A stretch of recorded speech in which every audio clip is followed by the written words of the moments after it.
Nato ang tema karon na kagabion tawag kini og more danger zones in motor entertainment. Pagani na ang kana ko kung kapano ba ni pag Facebook ni mo kataan eh. Hindi ko na makita ha. Pero basta hawak pa din sa kuma ba? Okay, kasi ito ang ba sa inyo diri ah. TikTok mas mong tanan siya. Now, kasi kita lang ako sa mga Korean teleseries o Korean series. Isa may katanaw ako dali mga movies, kinala. Mga cartoons.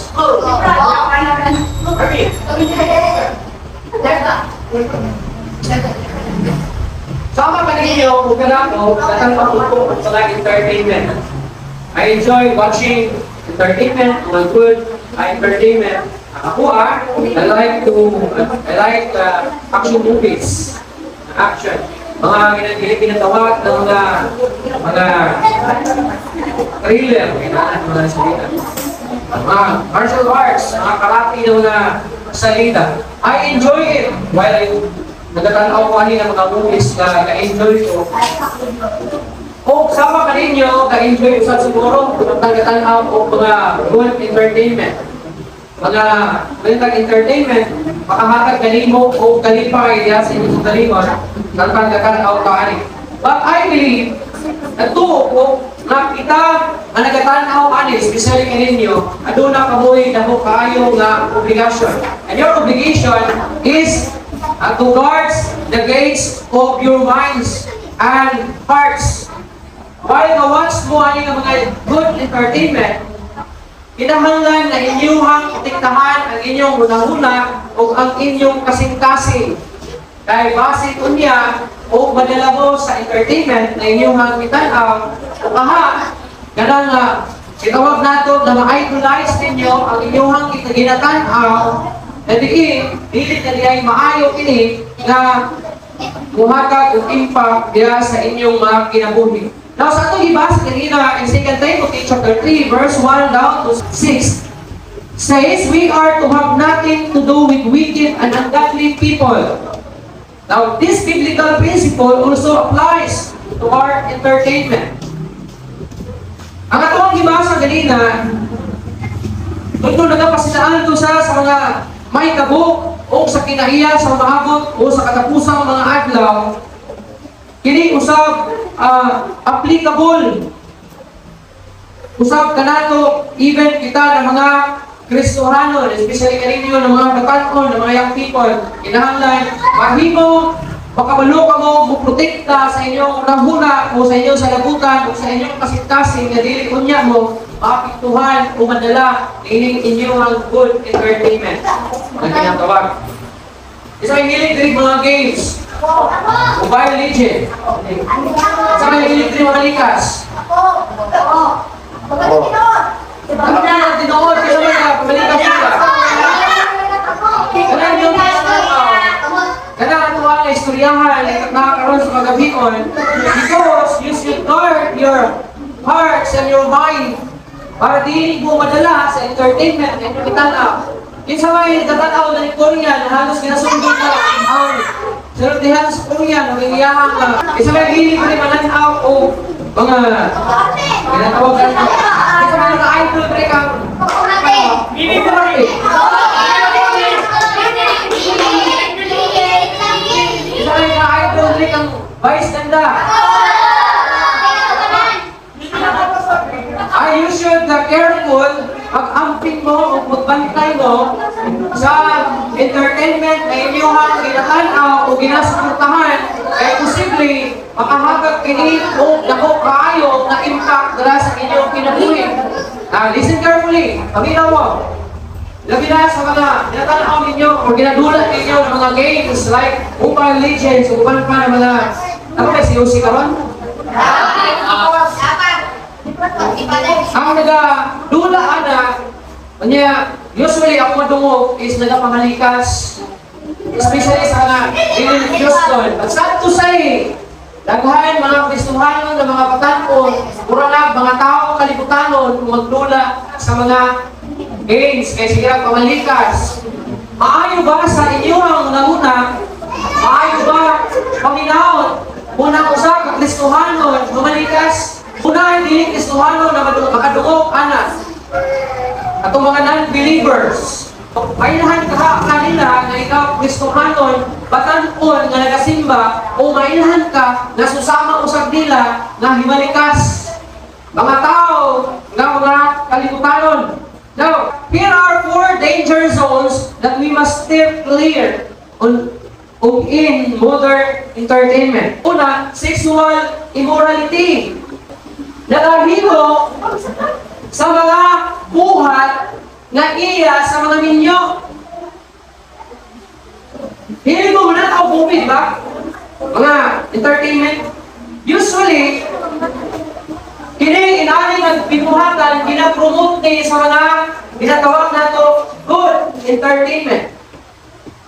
Talawag mga action, talawag mga drama, talawag mga trailer ng mga movies, uban pa ng mga movies, mga foreign movies ba o local movies, ginapromote ni immoral, sexual immorality. At tawag ani, pagpakighilawas na immoral.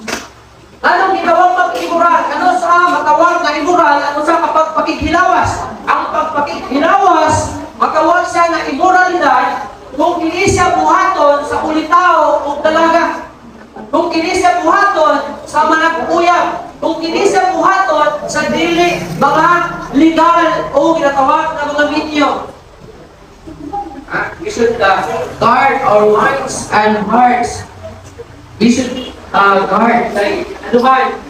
Watch ka o movie, natanaw ka o Korean movie, puta, ito may niliti Korean. Pakita! Nakanya pakita ba ninyo sa lahat?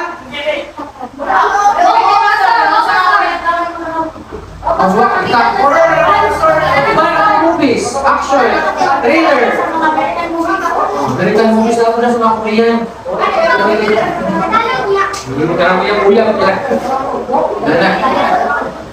So ang imon sa pulo sa Ginoo, you should guard your heart and your thoughts or your minds against the hindi ng mga modern entertainment. E kini ng mga modern entertainment, nag-promote kini o kinali sexual immorality. Now, the Word of God says that there should not even be a hint of sexual immorality in our lives. Ang puno sa Ginoo mismo nagsulti na dapat dili kita malambigit, dili ginatawag sexual immorality. Ang Efeso chapter 5 verse 3 sa ingon, samlit kamo katawhan man sa Dios, dili maayong igdungog nga kanunay sa lawayong ngadunay sa lawayong pagpakikilawas o kahugawan o kahapog diha kaninyo.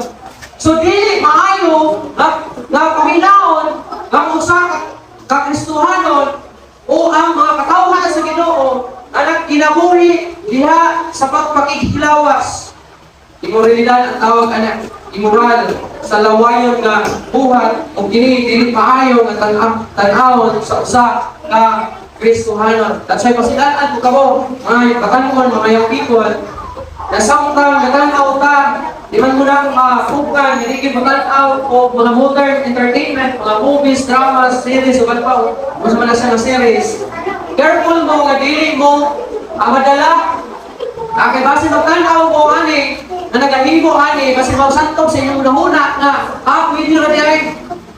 Pwede na di ay, kasi sila kanit, nagahimo ganing anak, pwede na di ay usap na mo buhagon, o pwede na mo buhagon. Para sa ila, pwede ito, kay salita ba ito? Ikaduha, they are not Christians, I think.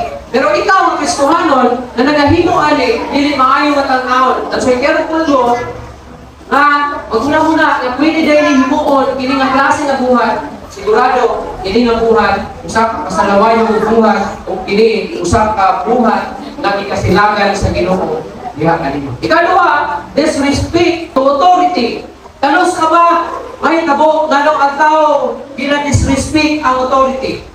Sagad sa mga tao na masinupakon sa balaod, mao kini mga tao na walay tahon sa ilang mga ginikanan.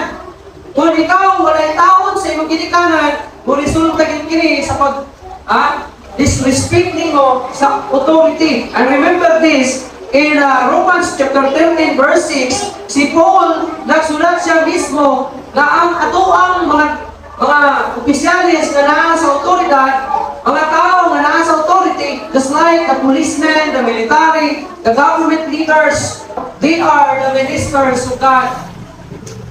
So kung nag-disrespect ka sa imong ginikanan, nag-disrespect usap ka sa balaod, mao gid sa ang sagad mahitabo. For example, kung si JJ, kasi nung bakon sa balaod, for example, naghimo siya usa ka buhat na against sa balaod.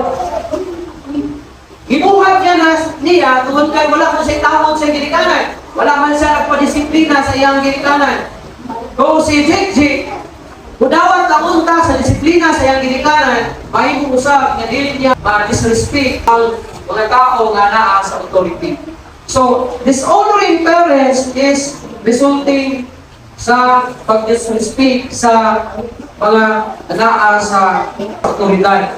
Ikatulo, mocking of God. Isa sa upat ka delikado sa modern entertainment is kining pag-mock sa Ginoo, pagginaya sa Ginoo, walay pagtahon sa Ginoo.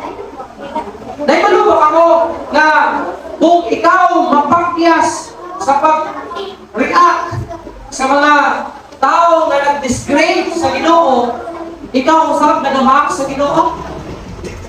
Isa yung nakapasa itong usa ka content creator na sagot ko siya na nato siya gikumintuhan kaya nagpasalamat siya sa Ginoo for all the blessings na iyaw na dawat, and then nagkuminto siya iwan niya, ano, Ginoo man ang iyong pasalamatan na ito man ang lalhago, anak. Ang iyang gisulti usap kapag mark sa Ginoo, pagtamay sa Ginoo. Now, kung ikaw nag-support sa mga pinulungan sa mga tao, ikaw usap nagamak sa Ginoo. Kung naay mga tao na nag-disregard sa Ginoo dahil silang kinabuhi or they're mocking God, you also mocking God. Ha?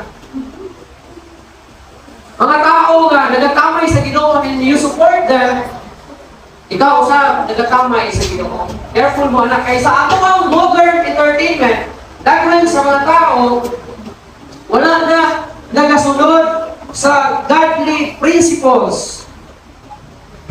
E dahil sa mga tao na nagadisgrading sa godly principles, di resulta sa ilang agreement, yatong nagahibok ni ini, yatong nagama sa Ginoo. Anak, kung mag-agree mo sa mga tao na nagkatamay sa Ginoo, ikaw usap nagkatamay sa Ginoo.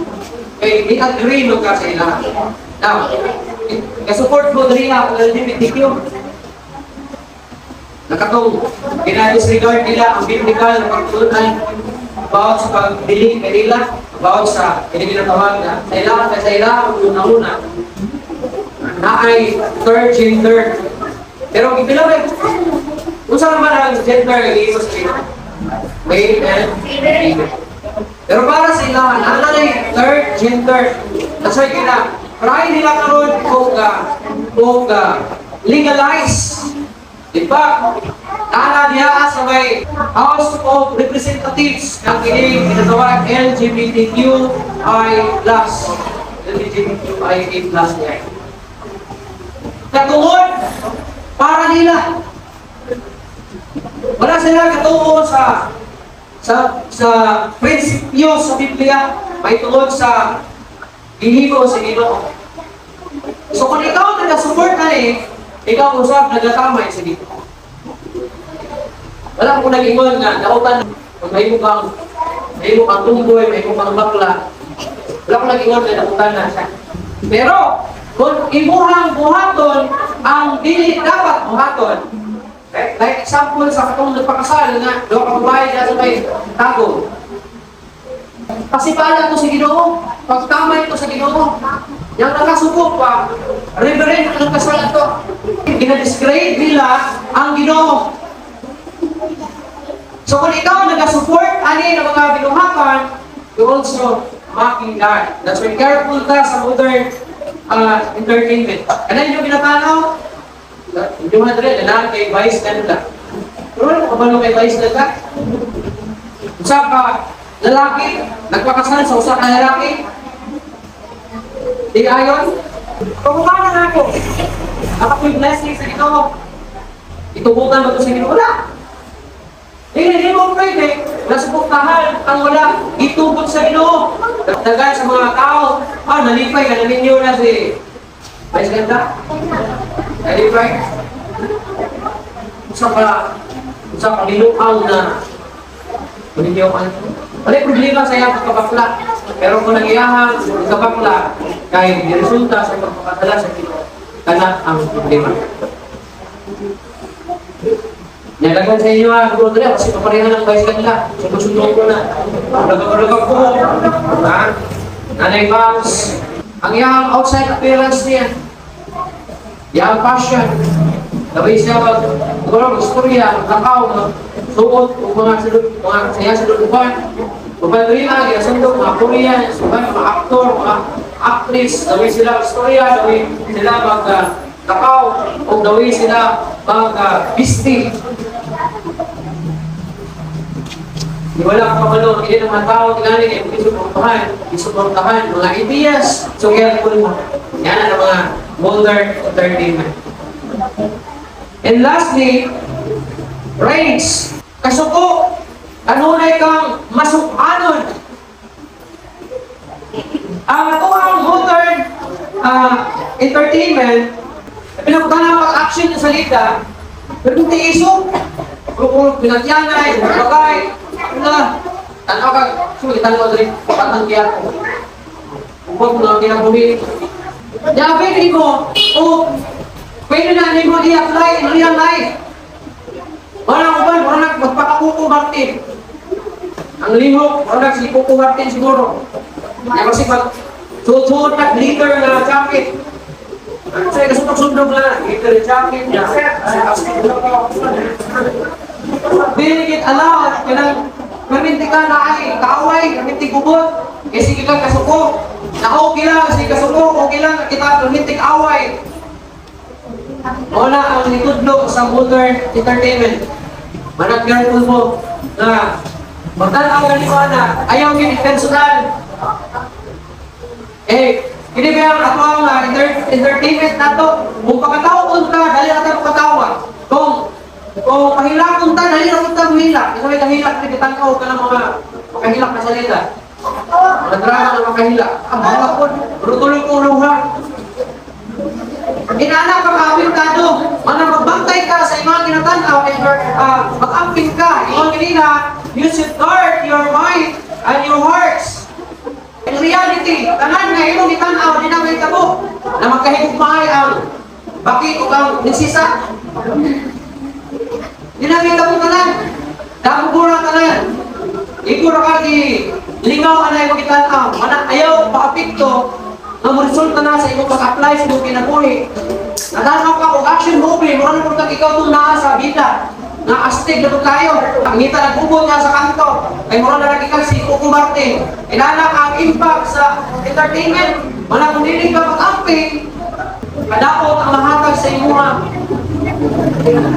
Kaya ito si Kuko Martin, kaya salita pa ito. Isa ka pinabukbuko na ikaw, buhi nga ito. Pero ikaw lang ang isa pa. Sumba, siya ang tulog. At kung isang bulatahon, kung sa matuglayo, ito, bakon niya ito. Ay, salita man. Manayagin padala sa imuang tanaw. Tanaw kang Vice Ganda, murag putag si Vice Ganda. Tanaw kang mga Korean movies, murag hilig nito, murag Korean na food ka. Murag Koreana o Koreano. Yang gadang ko lang ka sa mga inanak kong sinulog ito ang latay, ito ang bukuhon. Ay, kinamita ko. Lagi na sa real life. Careful ko sa inyo ang ginatanaw. Don't believe that uncontrolled anger will bring a solution to your problem.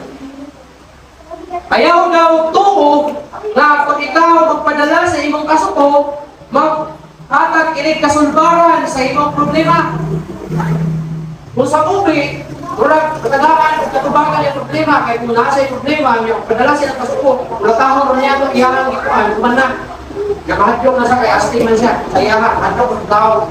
Pero in real life, ayaw tuo, ang kasuko, dili kapugan, Oy, kasulbaran sa imong problema. Madugangan yung Ginoo ng imong problema. Kay kung subok ka sa usa ka tawo o nagpadala ka sa kasuko, posible kay imong madugangan sila igbasan.